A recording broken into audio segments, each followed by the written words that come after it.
இவங்க இந்த இடத்துல கூடுகிறார்கள் என்பது அமெரிக்காவுக்கு தெரியும், எதுக்காக கூடுகிறார்கள் என்பதும் அமெரிக்காவுக்கு தெரியும். இதுக்காக கூடுங்க என்கிற ஒரு ஆலோசனையை அமெரிக்காவும் சொல்லி இருந்தது. எனவே எல்லாத்தையும் கரெக்டாக பண்ணிட்டு இந்த தகவல்களை இந்த இடத்துல இத்தனை மணிக்கு இன்னார் கூடுறாங்கிறத மொசாதுக்கு ஆல்ரெடி அமெரிக்கா கொடுத்திருந்தது. எனவே தான் கரெக்டாக அந்த இடத்துல கூடும்போது அட்டாக் பண்ணினாங்க. ஒரே நேரத்தில் நான் மேலே சொன்ன அத்தனை பேருமே கொல்லப்பட்டார்களே தவிர இது பெரிய வருடக்கணக்காக திட்டம் தீட்டி கிழிச்ச ஒரு கிளியும் கிடையாது. ஆயத்துல்லா அலி காமனியை நாங்கள் கொண்டிருப்போம், பரிதாபப்பட்டு விட்டுட்டோம், இந்த கதைகள் எல்லாம் எடுபடுகிற கதை கிடையாது. அங்கே அது நடக்கவும் இல்லைங்கிறத நாம் புரிந்து கொள்கிற அதே நேரத்தில்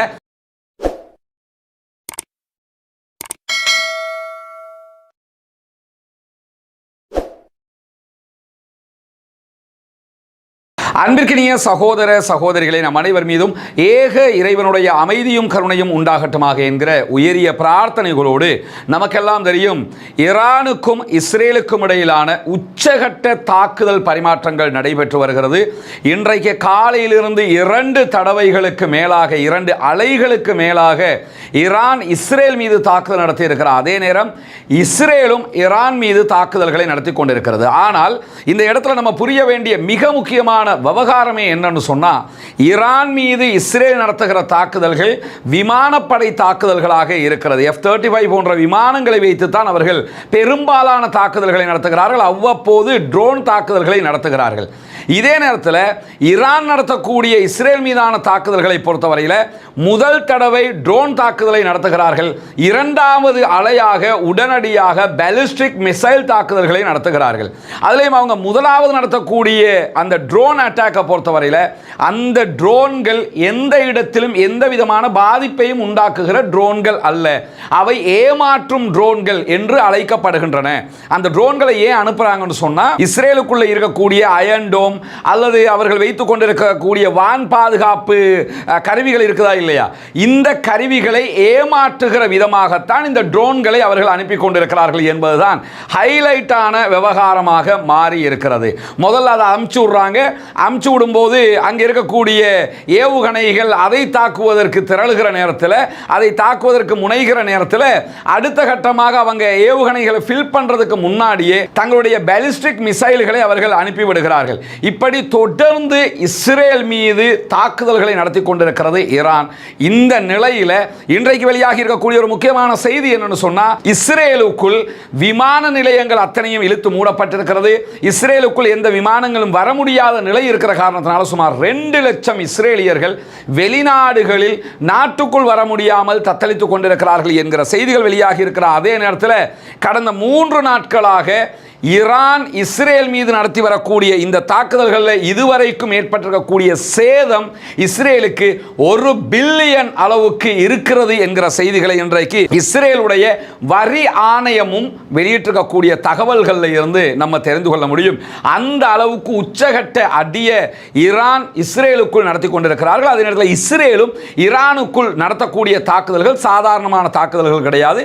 அவர்களும் பயங்கரமான தாக்குதல்களை தான் நடத்தி கொண்டிருக்கிறார்கள். இந்த இடத்துல என்ன கவனிக்கணும்னா, எங்க மேல நீங்க எவ்வளவு தாக்குதல் நடத்துறீங்களோ அதே அளவுக்கு பதிலடி தாக்குதல்களை உங்களுக்கு நடத்தாம நாங்க முடிக்க மாட்டோம் என்கிறதுல ஈரான் மிக தெளிவாக இருக்கக்கூடிய செய்திகளை நம்ம கடந்த வீடியோவிலேயே உங்களுக்கு மத்தியில் பகிர்ந்திருக்கக்கூடிய நேரத்தில் நிறைய இன்றைக்கு காலையில் இருந்து ஒரு இமேஜ் செய்தியாகவோ அல்லது வீடியோ செய்தியாகவோ ஒரு செய்தியை திரும்ப திரும்ப நீங்கள் பார்த்துருப்பீங்க. என்னன்னா, ஆயத்துல்லா அலி காமனி என்கிற ஈரானுடைய ஷியா மத தலைவராக இருக்கக்கூடிய ஆன்மீக குருவாக இருக்கக்கூடியவரையும் கொல்வதற்கு இஸ்ரேல் திட்டமிட்டதாகவும் அந்த வேலையை மட்டும் செஞ்சிடாதீங்க என்று சொல்லி டொனால்ட் ட்ரம்ப் தடுத்ததாகவும் ஒரு செய்தியை எல்லா இன்டர்நேஷனல் மீடியாக்களும் பகிர்ந்திருக்கிறத நீங்கள் பார்க்க முடியும்.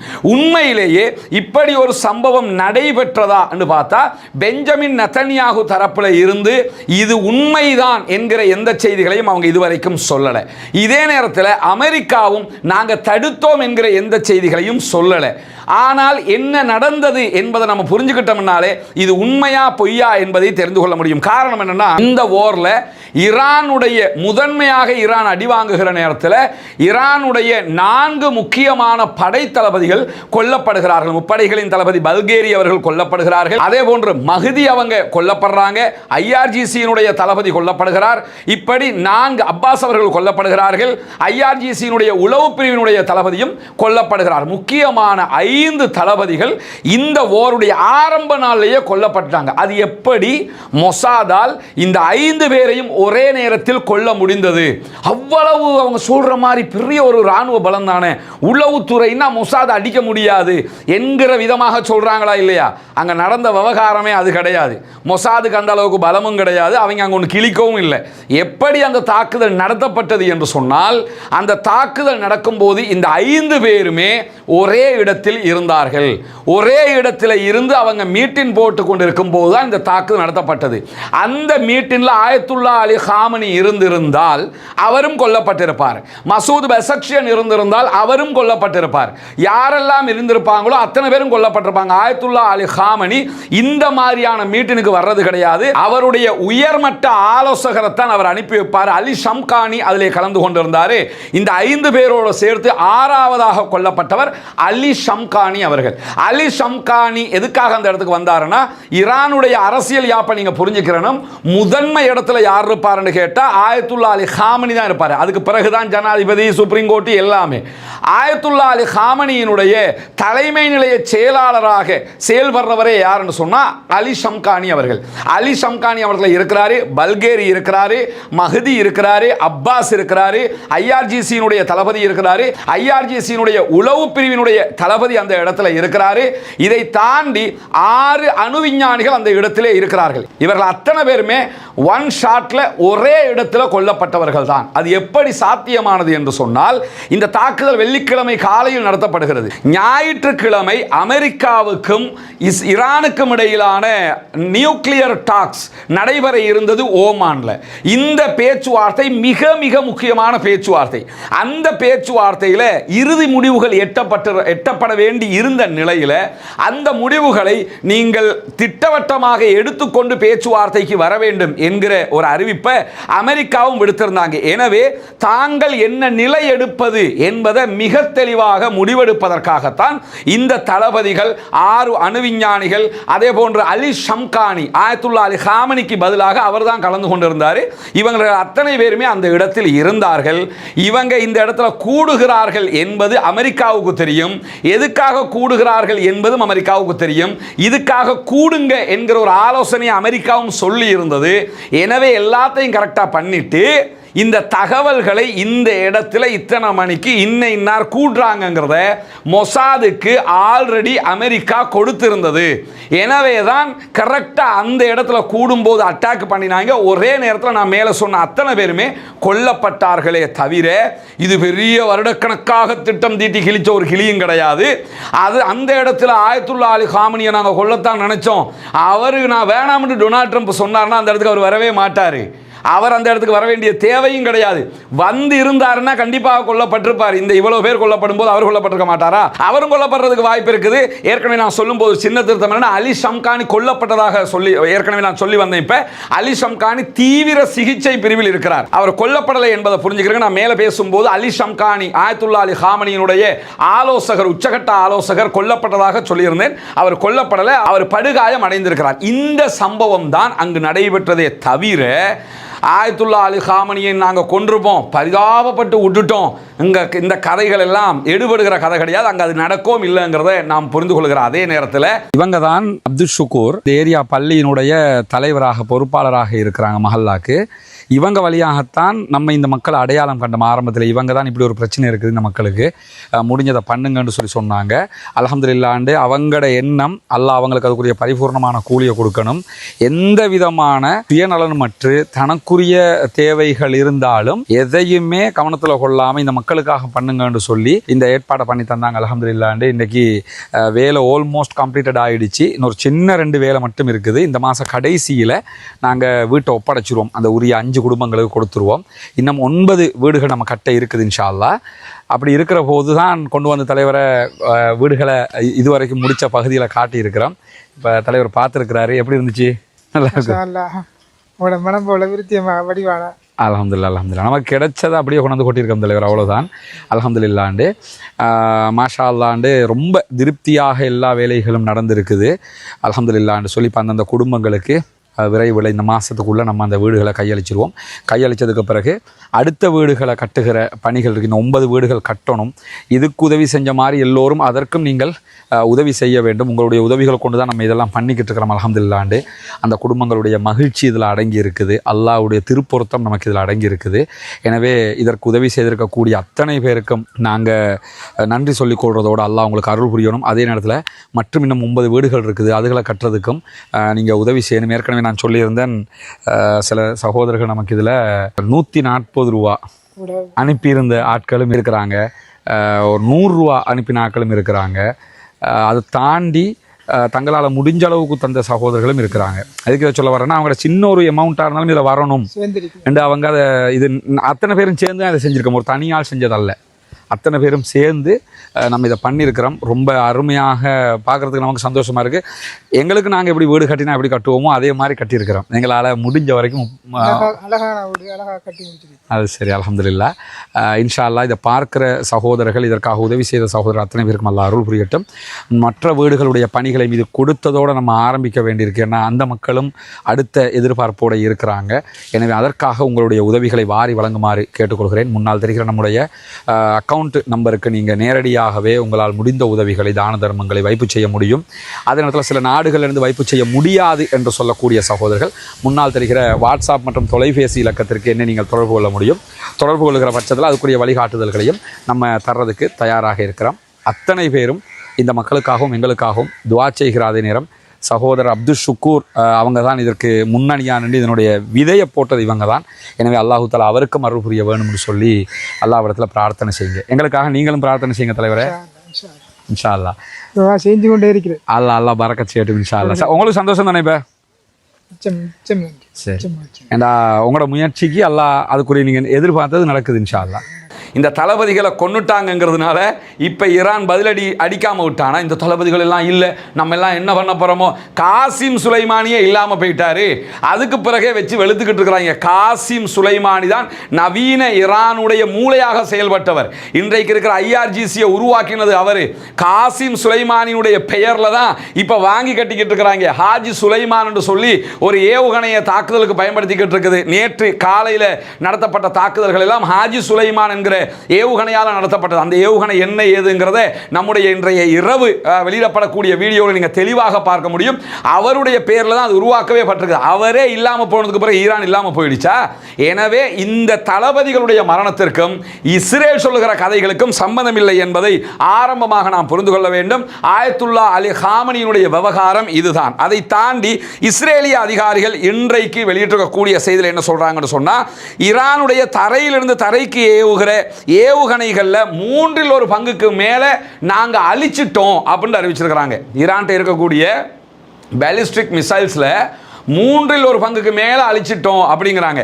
உதாரணமாக 30 பேலிஸ்டிக் மிசைல் இருக்குன்னு சொன்னால் 10க்கு மேலே நாங்கள் அழிச்சிட்டோம் அப்படின்னு அர்த்தம். இந்த மாதிரி ஒரு கதையை இன்றைக்கு சொல்லியிருக்கிறாங்க. நாங்கள் அதுக்கு விளக்கத்தை முன்னாடி வீடியோவிலே சொல்லிட்டேன்.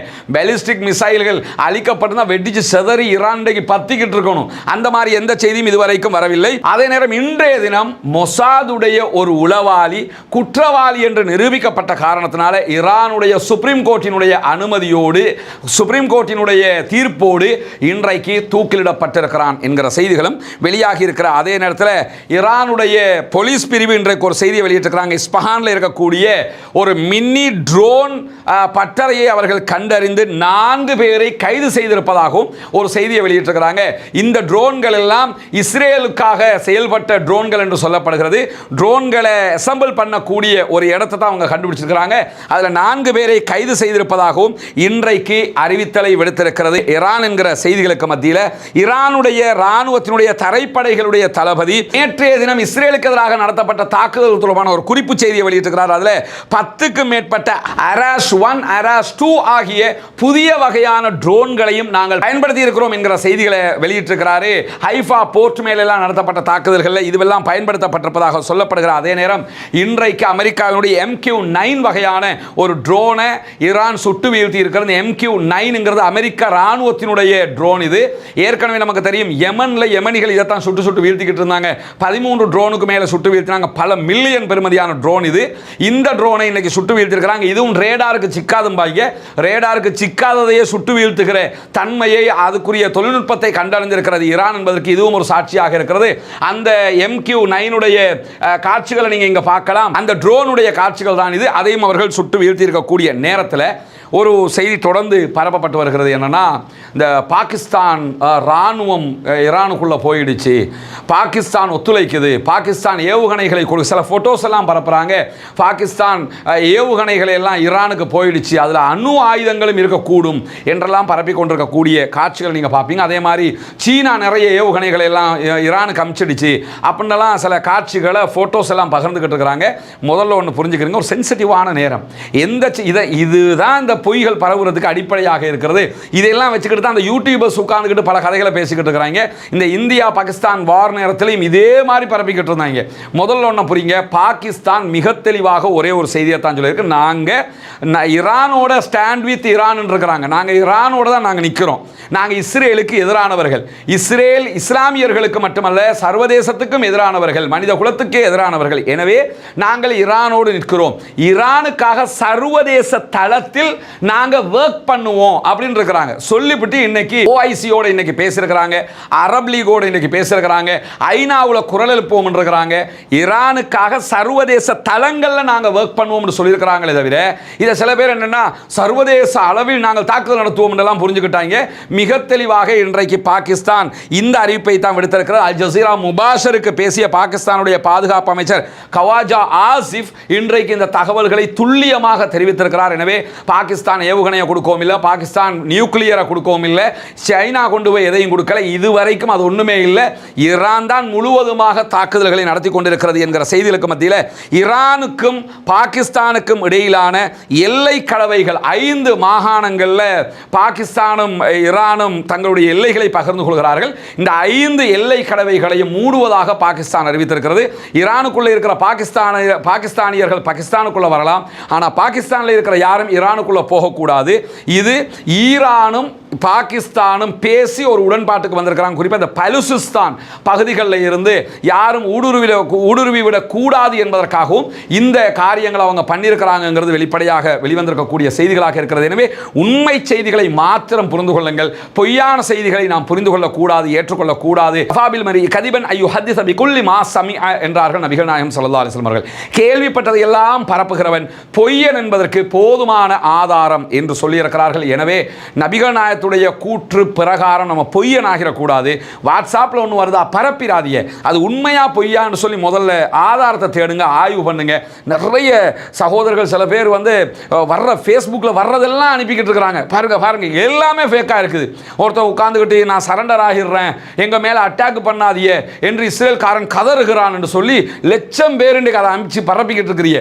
அப்படி ஒரு செய்தி, அது ஆர்டிஃபிஷியல் இன்டெலிஜென்ஸால் தயாரிக்கப்பட்ட ஒரு வீடியோ. அது அப்படி ஒரு வீடியோ, அப்படி ஒருத்தன் நிஜமாக பேசவே இல்லை. அந்த செய்திகள் பரப்பப்படுகிறது. இன்னும் ஒரு ஏர்போர்ட்டை காட்டி பார்த்தீங்களா, இஸ்ரேலுடைய விமானங்கள் எல்லாம் பத்தி எரிஞ்சுக்கிட்டு இருக்குது. எல்லாமே ஆர்டிஃபிஷியல் இன்டெலிஜென்ஸில் உருவாக்கப்பட்ட வீடியோக்கள். உண்மையான வீடியோக்களாக இருந்தால் அந்தந்த தொலைக்காட்சி நிறுவனங்கள் அதை கரெக்டாக எடுத்து வெளியிட்டு விடுவார்கள். ஏதாவது ஒரு உறுதிப்படுத்துகிற சோர்ஸ் நம்ம கிட்ட இருக்கணும். இதெல்லாம் வாட்ஸ்அப்பில் வரக்கூடிய இந்த செய்திகளை பரப்பாதிய என்கிறத கேட்டுக்கொள்வதோடு, ரஸ்மின் டாக்ஸ் என்கிற இந்த சேனலை சப்ஸ்கிரைப் செய்யாத சகோதரர்கள் உடனே சப்ஸ்கிரைப் செய்து இணைந்து கொள்கிறார். அதே நேரம் ரஸ்மின் எம்ஐஎஸ் நியூஸ் என்கிற நம்முடைய மெயின் பேஜையும் சப்ஸ்கிரைப் செய்யாத சகோதரர்கள் சப்ஸ்கிரைப் செய்து இணைந்து கொள்ளுங்கள். நம்முடைய டெலிகிராம் சேனலில் இந்த ஈரானுடைய அட்டாக் தொடர்பான மேலதிக வீடியோக்களை நம்ம பகிர்ந்துகிட்டு இருக்கிறோம். எனவே அதில் இணைய வேண்டி விரும்புகிற சகோதரர்கள் கீழே இருக்கக்கூடிய டிஸ்கிரிப்ஷனில் இருக்கக்கூடிய டெலிகிராம் சேனலில் இணைந்து கொள்கிறார். அதே நேரம் வாட்ஸ்அப் சேனலையும் நீங்கள் ரஸ்மின் எம்ஐஎஸ்சி அஃபீஷியல் என்கிற பெயரில் இணைந்து கொள்ள முடியும். ரஸ்மின் எம்ஐஎஸ்சி என்கிற பெயரில் ஃபேஸ்புக், எக்ஸ், இன்ஸ்டாகிராம், டிக்டாக் ஆகிய எல்லா தளங்களிலும் நீங்கள் என்னை பின்தொடர முடியும் என்பதையும் கூறிக்கொண்டு, பாலஸ்தீனம் வெற்றி பெற வேண்டும், பாலஸ்தீனம் சுதந்திரம் அடைய வேண்டும், பாலஸ்தீன மக்கள் நம்மை போன்ற நிம்மதியானவர்களாக மாற வேண்டும், வாழ வேண்டும் என்கிற உயரிய பிரார்த்தனைகளோடு பாலஸ்தீன் அப்பாவிகளுக்காக பிரார்த்திக்கிற அதே நேரம் இஸ்ரேல் ஆக்கிரமிப்பு இராணுவத்திற்கு எதிராக குனூத்து நாசிலாவை ஓத மறந்து விடாதீர்கள் என்கிற உயரிய கோரிக்கைகளோடு ஜனநாயக ரீதியாக பாலஸ்தீன அப்பாவிகளுக்காக குரல் எழுப்புவோமாக. தீவிரவாதம் ஒழிய வேண்டும், பயங்கரவாதம் இல்லாதொழிக்கப்பட வேண்டும், இஸ்ரேலிய ஆக்கிரமிப்பு பயங்கரவாதம் இல்லாதொழிக்கப்பட்டு முழு உலகம் அமைதியோடு திரும்ப வேண்டும் என்கிற பிரார்த்தனையோடு முடித்துக் கொள்கிறேன். வாஹ்ரு தஅவானா அல்ஹம்துலில்லாஹி ரப்பில் ஆலமீன்.